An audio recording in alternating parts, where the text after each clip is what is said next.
नमस्कार दोस्तों, स्वागत है आपका आज की बेहद बड़ी और ज़रूरी खबरों में। लेकिन खबर में आगे बढ़ने से पहले अगर आप भी गरीबों की मदद में उतरी कांग्रेस पार्टी का समर्थन करते हैं तो आप भी इस वीडियो को लाइक कीजिए और इस लाल बटन को दबाकर चैनल को फ्री में सब्सक्राइब करके घंटी बजाइए और कमेंट सेक्शन में लिखें जय हिंद।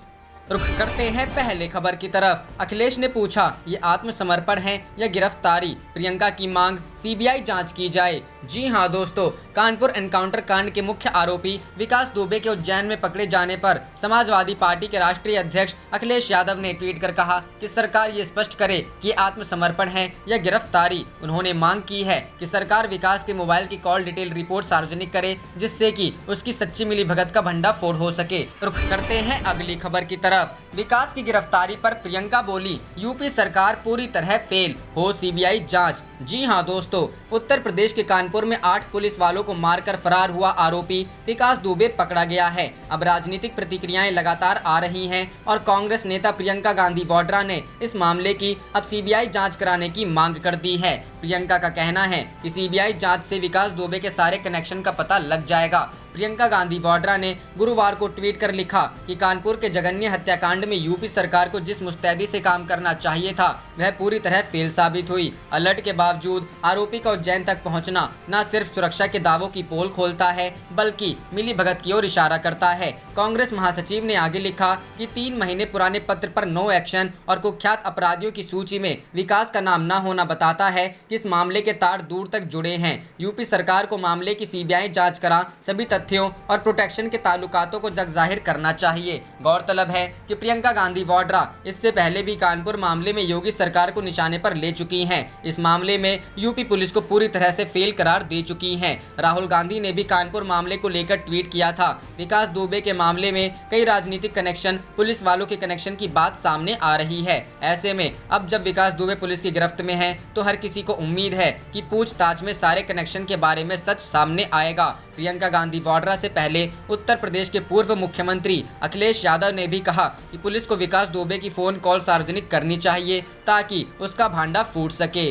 रुख करते हैं अगली खबर की तरफ। चुनाव में कानपुर के प्रभारी थे मध्य प्रदेश के गृह मंत्री, कांग्रेस का नरोत्तम मिश्रा पर आरोप। जी हां दोस्तों, 5 लाख का इनाम गैंगस्टर विकास दुबे मध्य प्रदेश के उज्जैन में पकड़ा गया। कानपुर में 8 पुलिस वालों की हत्या करने के बाद विकास दुबे फरार चल रहा था। फरीदाबाद से भागकर उज्जैन पहुंच गया। अब कांग्रेस की ओर से इससे सरेंडर पर कई तरह के सवाल खड़े किए जा रहे हैं। यूपी कांग्रेस की ओर से इस पर ट्वीट किया गया। यूपी कांग्रेस की ओर से गुरुवार को ट्वीट कर नरोत्तम मिश्रा और कानपुर के कनेक्शन को दिखाया गया। ट्वीट में कहा गया कि चुनाव में नरोत्तम मिश्रा कानपुर के प्रभारी थे और अब वो उज्जैन के प्रभारी हैं। बता दें कि नरोत्तम मिश्रा ही मध्य प्रदेश के गृह मंत्री हैं। यूपी कांग्रेस ने गुरुवार को ये ट्वीट किया। आप क्रोनोलॉजी से जुड़े कुछ तथ्य समझिए। विकास दुबे उज्जैन से गिरफ्तार हुआ। नरोत्तम मिश्रा मध्य प्रदेश के गृह मंत्री हैं। नरोत्तम मिश्रा उज्जैन के प्रभारी मंत्री हैं। नरोत्तम मिश्रा कानपुर चुनाव में प्रभारी थे। विकास दुबे कानपुर का रहने वाला है। सिर्फ उत्तर प्रदेश कांग्रेस ही नहीं बल्कि अब मध्य प्रदेश कांग्रेस की ओर से ये भी आरोप लगा दिया गया है। मध्य प्रदेश कांग्रेस की ओर से ट्वीट किया गया कि गृह मंत्री नरोत्तम मिश्रा यूपी चुनाव में कानपुर के प्रभारी थे और अभी उज्जैन के प्रभारी हैं। आपको बता दें कि गुरुवार को विकास दुबे के पकड़े जाने के बाद सबसे पहले नरोत्तम मिश्रा का ही बयान सामने आया था। नरोत्तम मिश्रा ने कहा था कि हमारी पुलिस किसी को छोड़ती नहीं है, विकास को गिरफ्तार कर लिया है। मंत्री की ओर से बयान दिया गया था कि पहले से ही विकास दुबे क्रूरता की हदें पार कर रहा है। ऐसे में अब मध्य प्रदेश की पुलिस को ये बड़ी कामयाबी मिली है। नरोत्तम मिश्रा के मुताबिक मध्य प्रदेश पुलिस पहले से ही अलर्ट पर थी। रुख करते हैं अगली खबर की तरफ। विकास दुबे की मध्य प्रदेश से गिरफ्तार पर कांग्रेस ने उठाया सवाल। गृह मंत्री मिश्रा पर लगाए गंभीर आरोप। पूछा, यह संयोग है या प्रयोग है या सत्ता का दुरुपयोग है? जी हां दोस्तों, कुख्यात आरोपी विकास दुबे की मध्य प्रदेश के उज्जैन से गिरफ्तार की खबर आने के साथ ही सियासत तेज हो गई है। मामले में कांग्रेस नेता आरपी सिंह ने मध्य प्रदेश के गृह मंत्री डॉक्टर नरोत्तम मिश्रा पर गंभीर आरोप लगाते हुए पूछा कि यह संयोग है या प्रयोग है या सत्ता का दुरुपयोग है। कांग्रेस इस मामले की उच्च स्तरीय जांच की मांग करती है। कांग्रेस नेता आरपी सिंह ने कहा कि उत्तर प्रदेश विधानसभा चुनाव में कानपुर के प्रभारी नरोत्तम मिश्रा थे और अब कानपुर का ही कुख्यात हत्यारा मध्य प्रदेश में आकर सरेंडर करता है। इसमें उन्होंने मिलीभगत की आशंका जताते हुए सवाल किया कि यह संयोग है या प्रयोग है या फिर सत्ता का दुरुपयोग है। रुख करते हैं अगली खबर की तरफ। प्रियंका गांधी का दावा, यूपी में अपराधियों को संरक्षण, क्राइम रेट पर पर्दा डालती है योगी सरकार। जी हां दोस्तों, उत्तर प्रदेश का मोस्ट वांटेड क्रिमिनल और कानपुर एनकाउंटर का आरोपी विकास दुबे पुलिस की गिरफ्त में आ गया है। लंबे समय तक फरार रहने के बाद आखिरकार उसे मध्य प्रदेश के उज्जैन से गिरफ्तार किया गया है। कानपुर एनकाउंटर में 8 पुलिसकर्मियों के शहीद होने के बाद से यूपी में कानून व्यवस्था को लेकर योगी सरकार सवालों के घेरे में है। उत्तर प्रदेश में बढ़ रहे अपराध को लेकर अब कांग्रेस महासचिव प्रियंका गांधी वाड्रा ने मुख्यमंत्री योगी आदित्यनाथ पर हमला बोला है। प्रियंका गांधी ने ट्वीट कर साधा निशाना। कांग्रेस पार्टी की महासचिव प्रियंका गांधी ने मंगलवार को उत्तर प्रदेश में योगी आदित्यनाथ के नेतृत्व वाली भाजपा सरकार को राज्य की कानून व्यवस्था की स्थिति के बारे में अवगत कराया। कांग्रेस नेता ने कहा कि वर्तमान में राज्य देश के अपराध और हत्या की सूची में शीर्ष पर है। प्रियंका गांधी ने अपने एक ट्वीट में कहा, अगर हम देश में हत्याओं के आंकड़ों को देखें तो उत्तर प्रदेश पिछले 3 सालों से इस सूची में सबसे ऊपर है। राज्य में प्रतिदिन हत्या की 12 घटनाएं होती हैं। 2016-2018 के बीच में बच्चों पर होने वाले अपराध यूपी में 24% बढ़ गए। यूपी के गृह विभाग और सीएम ने इन आंकड़ों पर पर्दा डालने के अलावा किया ही क्या है। प्रियंका ने शेयर किया यूपी का क्राइम रेट। प्रियंका गांधी ने अपने ट्विटर हैंडल पर देश में अपराध के आंकड़ों को दिखाते हुए एक ग्राफ भी शेयर किया है, जिसमें लाल रंग की लकीर उत्तर प्रदेश को दर्शाती है। इस ग्राफ के साथ कांग्रेस नेता प्रियंका गांधी ने कैप्शन पे लिखा, पूरे देश के कुल अवैध हथियारों के मामले में 56% मामले यूपी में दर्ज हैं। 2016-2018 के मध्य यूपी में साइबर अपराधों के मामले में 138% की वृद्धि हुई। यूपी सरकार इन आंकड़ों को संज्ञान में लेकर एक्शन लेने की बजाय इनकी बाजीगरी करने का काम कर रही है। अपराध कम कैसे होगा? रुख करते हैं अगली खबर की तरफ। बिहार विधानसभा चुनाव पर लग सकता है कोरोना का ग्रहण, तेजस्वी ने की राष्ट्रपति शासन की मांग। चुनाव आयोग मतदान के अन्य विकल्पों पर करे विचार। जी हां दोस्तों, बिहार में कोरोना का संक्रमण लगातार बढ़ता जा रहा है, जिसके कारण बिहार विधानसभा चुनाव पर कोरोना ग्रहण लगने की आशंका भी बढ़ती जा रही है। बिहार में कोरोना संक्रमितों की कुल संख्या 12,525 है। अब तक कुल 2,59,277 लोगों की जांच हो चुकी है और लगातार जांच का दायरा बढ़ाया जा रहा है। इस बीच अच्छी बात यह है कि बिहार में रिकवरी रेट 76.55% है, जिसे अच्छा माना जा सकता है। लेकिन साथ में यह भी सच है कि जैसे जैसे जांच का दायरा बढ़ रहा है, वैसे वैसे संक्रमितों की संख्या भी बढ़ रही है। लोगों में डर घर कर रहा है और इस डर के बीच चुनाव कराने से अधिकारी भी डरने लगे हैं। कोरोना काल में हुए विधान परिषद चुनाव में विधानसभा अध्यक्ष कोरोना के शिकार हो गए। जब विधान परिषद में जनता वोट नहीं करती, इसमें केवल विधायक ही वोट करते हैं। बिहार में काफी बड़ी संख्या में अधिकारी और कर्मचारी भी संक्रमित हो रहे हैं। मुख्यमंत्री की भतीजी खुद कोरोना पॉजिटिव डिटेक्ट होने के बाद एम्स में भर्ती है। पूरे मुख्यमंत्री आवास को सैनिटाइज करवाया जा रहा है। राजनीतिक पार्टियां चुनावी मोड में हैं। वर्चुअल रैलियों का दौर जारी है। कार्यकर्ताओं से डिजिटल मीटिंग की जा रही है। संभव है कि बहुत जल्द फिजिकल रैलियों की अनुमति भी दे दी जाए, लेकिन विपक्ष फिलहाल मतलब कोरोना संक्रमण के दौरान चुनावों में जाने को गलत बता रहा है। वो चुनाव को टालने की मांग कर रहा है। रुख करते हैं अगली खबर की तरफ। बिहार की राजधानी पटना में कोरोना का कहर, पूर्ण लॉकडाउन लागू। जी हां दोस्तों, बिहार की राजधानी पटना में कोविड-19 के मामलों में अचानक तेजी से वृद्धि के मद्देनजर 10 से 16 जुलाई तक पूर्ण लॉकडाउन किया गया है। पटना के जिलाधिकारी कुमार रवि ने इस आशय का बुधवार को आदेश जारी किया। आदेश में कहा गया है कि आवश्यक सेवाओं को छोड़कर राज्य की राजधानी में लॉकडाउन की अवधि के दौरान बाजार, कार्यालय और अन्य व्यावसायिक गतिविधियां प्रतिबंधित रहेंगी। बिहार में एक दिन में बुधवार को सबसे अधिक 749 कोरोना वायरस संक्रमण के मामले सामने आए, जिसमें अकेले पटना के 235 मामले शामिल हैं। इसी के मद्देनजर यह फैसला लिया गया है। एक दिन में राज्य के कोरोना वायरस मामलों के 700 का अंक पार करने का यह पहला उदाहरण है।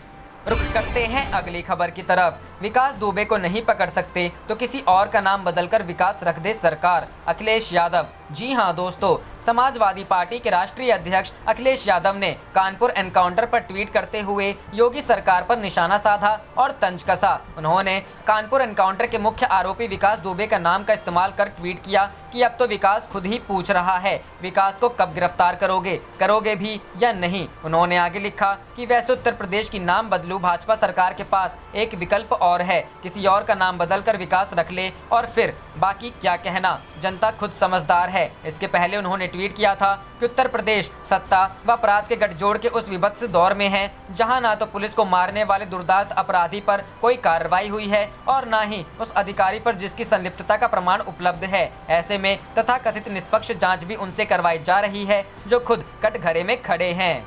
रुख करते हैं अगली खबर की तरफ। किसानों को घर बैठे मिलेगा विभिन्न योजनाओं का लाभ, मुख्यमंत्री उद्धव ठाकरे। जी हां दोस्तों, महाराष्ट्र के किसानों को कृषि विभाग की विभिन्न योजनाओं का लाभ अब केवल एक ऑनलाइन आवेदन देने पर मिलेगा। इसके लिए महा डीबीटी पोर्टल का शुभारंभ बुधवार को मुख्यमंत्री उद्धव ठाकरे हाथों किया गया। कृषि संजीवनी सप्ताह समारोह के अवसर पर मुख्यमंत्री ठाकरे, उप मुख्यमंत्री अजित पवार सहित कृषि मंत्री दादाजी भुसे, राज्य मंत्री डॉक्टर विश्वजीत कदम उपस्थित थे। मुख्यमंत्री ने कहा कि किसानों को सूचना व तकनीक का साथ मिला है। कोरोना संकट के दौरान सभी के पास काम के लिए वर्क फ्रॉम होम की सुविधा है। किसान खेत में रहता है और पूरी दुनिया को अन्न प्रदान करता है। अन्नदाता को अधिक ताकत देने का प्रयास करना होगा। कृषि क्षेत्र में बाजार अनुसंधान भी महत्वपूर्ण है, इसलिए राज्य भर के किसानों के लिए योजना बनाकर फसलों को एक छत के नीचे लाया जाना चाहिए। इसके लिए विभागीय स्तर से फसलों के लिए योजना बनाई जाए। मुख्यमंत्री ने कहा कि महा बीडीटी पोर्टल किसानों को घर से एक आवेदन पर विभिन्न योजनाओं का लाभ उठाने में सक्षम बनाएगा। यदि विकसित तकनीक प्रयोगात्मक रूप से किसानों को दी जाए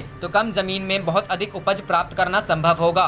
उप मुख्यमंत्री अजित पवार ने कहा कि नकली बीज को लेकर आई शिकायतों को संज्ञान में लेते हुए कार्रवाई की जाएगी।